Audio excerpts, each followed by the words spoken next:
Hello guys, I'm Chef AJ here in UK, and for today's vlog, gagawa tayo ng napakasarap na puto cheese. Mamit lang tayo dito ng 4 na cups ng all-purpose flour.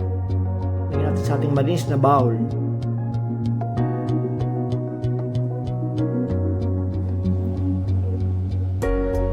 Yan, din lagyan ko ng 2 cups ng white sugar.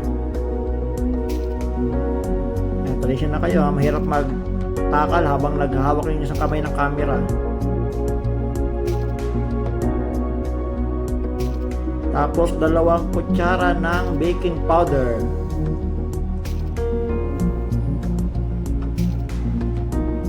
And then 1 and 1/2 cups ng evap milk or evaporated milk, no?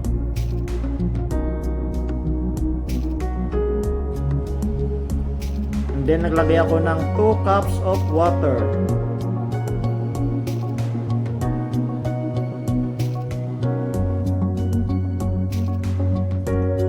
Naglagay ako ng 3 itlog. Ayan, sundan 3 itlog, no? At naglagay din ako ng kalahating kutsarita ng asin at kalahating butter. Ayan, nilusa ko muna yung butter, no, bago ilagay kalahating butter. And then i-mix na natin, guys. Siguraduhin yung mga halong maigi, ha, para wala siyang buo-buo.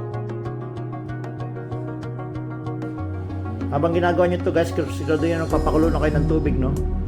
Yan, nagdagan natin ng 1 teaspoon ng vanilla essence. Pangpasarap lalo yan, no? Pabango. Haluin nyo na mabuti hanggang mag-well combine. Kung meron kayong hand mixer, pwede nyo gamitin yung hand mixer, no? Pwede rin naman mano-mano lang kung wala. Nag-struggle ako dito paghahalo, no? Kasi yung isang kamay ko naghahawak ng camera, yung isang kamay ko naghahalo. Napagpasensya nyo na. Ayan, o. Lagyan ko lang ng oil yung ating molder, no?